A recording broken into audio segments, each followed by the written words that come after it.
Okay, welcome everybody to the second video in this series of our Future Net Zero Solution Partner service offerings. So today I'm joined by Jon from JB Fleet Consulting.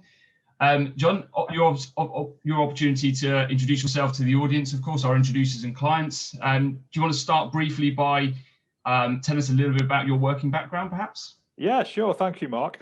My background is in company car leasing. I worked for a number of years, 15 years, with a company called Alphabet, who are owned by BMW. And that company and that sector specializes in leasing cars and vans to corporate businesses. As part of that role, one of my roles there was their head of consultancy, and it was at the time that BMW started to launch electric cars, and the leasing company that was owned by BMW therefore had to be the go-to provider for electric vehicles. So I spent a lot of time talking about electric vehicles to our corporate clients at the time, helping them understand the commercial application, the environmental application, but effectively just helping them get on board with electric vehicles. And ever since then, I've built my knowledge up. This is now probably 10 years ago since BMW launched the i3. So I've kind of just built my knowledge up into a solid base of everything to do with electric vehicles. Fantastic. The only BMW electric vehicle I know of was that really expensive sports car looking one. i8. The i8, thank you. Fabulous car, absolutely fabulous car. Yeah, they launched the i3 and the i8 at the same time. Now, in terms of where I was at the time, fleet-wise, not many takers for the i8, although it's a beautiful car. The i3 was more of the fleet player. But yeah, the i8's superb car. I think they're discontinuing it now. Seriously good looking car. It's had its day. Got you. Okay, so Jon, tell us a little bit about JB Fleet Consulting. Why did you set up the business, and what is your mission objective, I guess, with it? Yeah, sure. So I set my own consultancy business up just over a couple of years ago now. I thought I'd reached a point where, do you know what, I've probably got enough knowledge to get out there and share it with people. Certainly the smaller companies, the smaller leasing companies who maybe hadn't gone into the depth that we had at Alphabet around all things to do with tax efficient ways of getting company cars. So I set myself up to help share that knowledge. But since I set the business up in February 2019, the development of electric vehicles and the interest in electric vehicles has been exponential, driven by a number of things. One would be the government's ban on the sale of new petrol and diesel vehicles being brought forward to 2030. One would be the incredibly incentive-driven approach for benefit in kind on company cars that have zero emissions. One is clean air zones, one is COVID, where people start to appreciate greater air quality. And suddenly, as a result of all of those things, everybody wants to talk electric vehicles. So I'm very, very lucky that the piece of subject matter that I've got a lot of knowledge in has suddenly become front page news. So I now spend almost all of my time talking about electric vehicles, how companies can make the transition to electric, slight offshoot into salary sacrifice, where you can use electric vehicles as an employee benefit. So yeah, my world revolves around electric vehicles now.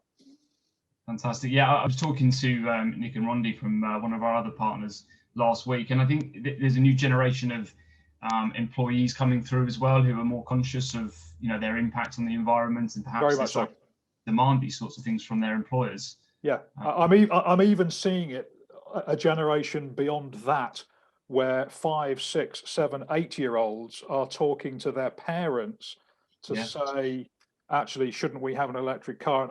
And I'm wondering whether that's the Greta Thunberg effect of, they can relate to her, and whatever your opinion about her, she has reached that generation. So this generation is saying, why am I driving in a diesel car, Daddy? So there's almost pressure coming up from the children as well, which is very exciting to see. Yeah, absolutely. So let's talk about some of the myths around EVs. We spoke about it very, very briefly before, and you spoke to my colleague Lucy about it, but give us one or two of the key myths around electric vehicles. I know that there are a few preconceptions I might have had before we started talking, but I guess there's 2 or 3 that always crop up, and the first is they cost too much. So electric vehicles, I have a personal view that they don't cost too much. They cost more to buy or lease than a petrol or diesel vehicle. We call those ICE vehicles, internal combustion engine vehicles. So they cost more to buy or lease than an ICE vehicle. But actually, when you factor in all of the running costs and the cost to charge the vehicle up, and the fact that you get tax incentives on it, and the fact that you don't pay any road tax on the vehicles, then actually when you factor in all of those running costs, they are cheaper to run in almost every case than a petrol or diesel equivalent. So the myth is they cost too much. Actually, I think the fact behind the myth is they may be more expensive to buy or lease, but they are cheaper to run.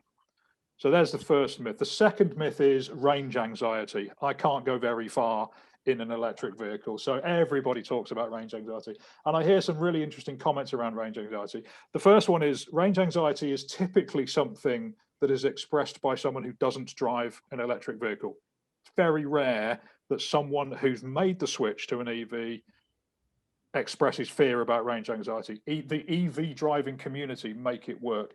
The second one, for the company car driving population, which I think is quite telling, is I was talking to a fleet manager 3 or 4 weeks ago, and he said people's range anxiety suddenly fell away to zero as soon as they saw the tax incentives of electric vehicles. As soon as they realized how much they could save in money, suddenly they weren't so worried about range anxiety. So range anxiety is a myth. It's a real concern until people get their head around it. Yeah. But if I said the average range of an electric vehicle in the UK, take any make, any model and average them out, the average range is 193 miles. So if you're looking to look at range anxiety, how many times do you drive more than 193 miles in a day? Let's look at that. And if you are driving more than that regularly, let's look at your opportunity to charge the vehicle up. But the overwhelming majority of people drive less than 193 miles a day. And actually 60% of people have a driveway or off-street parking and could have a home charger on the side of their house. Think of that like your own petrol station, really. It's on the side of your house. So you can drive 193 miles, you drive back home again, and you plug your car in and you're ready to go with a full tank the next day. So range anxiety, let's consider it, but let's also look at a person's actual position to say, do you drive less than 193 miles in a day? The vast majority do. I think the average commute mileage for the UK is 23 miles. And the ranges, of course, are every time a new vehicle comes onto the market, and they're coming thick and fast, every time the range gets higher and higher and higher. So that technology is only going one way. I don't think you need to have ranges of 400, 500, 600, because then you're kind of using the mentality and the thought process of driving a petrol or diesel car and applying it to an electric car when you don't need to. You don't need, if you've got 600 miles of range in your petrol or diesel car before you have to fill it up with petrol again, how many times do you actually ever use that in a day? If ever, hardly ever. So there is a different mentality to driving electric vehicles in that if you drive less than 193 miles a day, you just keep topping up occasionally. And for the vast majority of people, even the public charging infrastructure, and here's the third myth, the public charging infrastructure isn't good enough. For the vast majority of people, they probably never use it. If they can charge at home and they drive less than 193 miles in a day, probably very occasionally, 3 or 4 times a year, they might look at the public charging infrastructure. So range anxiety is a thing, but it's very, very easily overcome. Well, that's it, isn't it? You know, even if you are doing a journey of more than 193 miles, as you say, I mean, I know one I would be stopping at some point, and you go and grab a coffee, plug your car in for a short amount of time. I understand why people may have had the concern, but I can certainly see it. Those concerns dwindling quite quickly. Yeah, I mean, range anxiety is a thing, and again, it's like if you've got, I'm going to take I drive an EV, of course I do, and I'm going to be taking, lockdown permitting, I'm going to be taking my EV to France in September, and people think, oh, you can't take it on a road trip. Well, of course you don't. The only thing you do is you plan your journey. There is a mindset to driving an electric vehicle that includes planning your journey and factoring where, if you do need to stop, where would it be? And maybe factor in a plan B and a plan C just in case one's out of order or whatever. But once you've got that journey planned, the savings in running costs over fuel can be astronomical. And surely it's worth a little bit of journey planning to unlock savings like that. You're driving at costs of 1 to 2 pence per mile rather than 10 to 12 pence per mile in a petrol and diesel. I'll take a bit of journey planning to unlock savings like that. Yeah, likewise, definitely. So you kind of touched upon it, I guess, a little bit there. So let's say, for example, one of our introducers or one of our clients wants to talk to you, they've got a contact that's looking to migrate their existing diesel fleet over to EVs. What's your process in working with them? What's the sort of journey you go through? Yeah, it's something it's very common for me to deal with that. It's people saying, look, I know I need to go towards EVs, or I want to go towards EVs to unlock the environmental advantages, but I've got no idea how to go about it. So I've developed a very, very detailed implementation plan for an EV roadmap to take a client through to from having no electric vehicles on their fleet through to having all 100% electric vehicles by 2030 when they have to, but it's actually encouraging a quicker take up so that you can enjoy the benefits sooner, whether those benefits are environmental or economical or both. So this detailed plan covers 4 areas, really. The first is scoping out the landscape that they have right now. How many cars have you got? Who could charge at home? Who does the kind of mileages that are right? So just looking at what's in place now. The second stage is an analysis phase by doing a detailed cost analysis of your current fleet versus a proposed EV fleet, a detailed carbon analysis of current fleet versus proposed fleet, and that's where I work with CBN Expert, because for me they're just superb at doing that very clear. And then looking at costs of charging infrastructure and costs of anything finance related to get that in place. The third stage is transition, where once you've done the maths, then it's about putting it in place, and it's about putting charging infrastructure in place, putting HR policies in place, putting carbon reduction targets in place, and actually working towards what you've worked out. And the fourth stage is the operation phase, which is once you've got the EVs in place, once you've got the infrastructure in place, it's then about moving it to business as usual. And making sure that everything's running smoothly. And did the analysis that you did 2 years ago, was it significantly affected by a global pandemic where nobody's doing any mileage now, as an example? So 4 stages: evaluation, analysis, transition, operation. But that helps a client make the transition right the way through to electric, considering every small part they would need to think about, including who's their insurance provider and who's their daily rental provider and everything they could ever think. That implementation plan is about 300 lines long. That's not to daunt people with it. It's just to give people an idea of the depth and the granularity that they could go into if they wanted to, and I would help them on that journey. Fantastic. I mean, yeah, just listening to you speak now is made me realise the different areas that you have to consider when moving over to EVs. You mentioned obviously insurance. You even dropped in HR there as well. Yes. So I think using somebody like yourself is a very wise move, particularly in my eyes, anyway. Well, it may be that 60% of the implementation process I've got doesn't apply to a specific client, and that's absolutely fine. We can just, so for instance, if you haven't got any vans in your fleet, we can just cross a line through that piece and not worry about any, because they would have a different approach to the cars. So it's really just about saying, here's the warts and all. Now let's see which bits apply to you, and if we need to scale it down, we scale it down. But that bespokes and tailors it for a specific client so that they know that they're not missing anything, whether that is in carbon savings or in money savings, and they've just got a bit of a plan to follow. Brilliant. Well, I was going to go on to ask, why did you get involved with Full Power's Future Net Zero offering? But of course, you already had a sort of working relationship previously with James at Carbon Expert. Exactly. So James has a particular expertise in carbon reduction.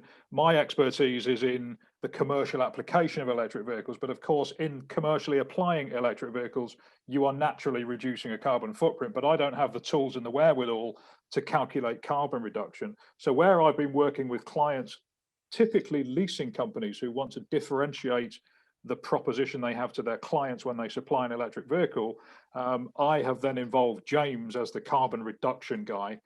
And I've introduced James to my clients to say, right, you want to talk to a specialist on carbon reduction? Here he is. And he's now part of my overall EV roadmap, if you like, because I could never do what James does in terms of taking people through a carbon reduction journey. So why would I try and do something where somebody's an expert at it already? I'll just involve him straight away. It's much easier for me. Yeah, and that's exactly what we've done here at Full Power. We know what we're doing with energy procurement management and other areas, of course. But of course, when it comes to EV fleet migration, we don't know a thing. So let's pass it over to someone like yourself, and also James for the carbon reporting tool. This is what we're trying to build here at Full Power. Is just a holistic service when it comes to carbon reduction. Providing the reporting tool via James and Carbon Expert, and then hopefully our introducers and clients will then go, okay, so we now need to reduce, we've recorded, we've reported, we need to reduce our carbon output now. Who do we speak to? And that's where we bring yourself in and other partners as well. Exactly. So on that note, how can our clients and our introducers contact you? What's the best way? It's probably best to get hold of me via LinkedIn. I'll more than happily share my email details and phone call details with you. They can contact me in any of those ways. But I would suggest the LinkedIn profile I have has probably got a lot of detail about the kind of stuff I can do and read through it with some recommendations on it, so people can just almost check me out a bit and see my background. So that's probably a good place. If somebody just wants to pick up the phone and talk and ask a question, then my phone number, my email address, I'll more than happily help any full power client just to say, look, I've got a quick question. What do you think? And I'm effectively there to act as your client's EV sounding board, if you like. Brilliant. So any of those ways I can get hold of me. That sounds great, and we're going to be obviously putting this video out on our internal communication channels. We're going to create a landing page on the Full Power website as well. So what we'll do, guys, is all the contact information for John we'll put at the bottom of the video in the comments section. So please feel free to contact. John, is there anything else you wanted to add, or anything we may have missed about your service? I guess my service covers all things relating to fleet. So yes, we've spoken about making the transition to electric.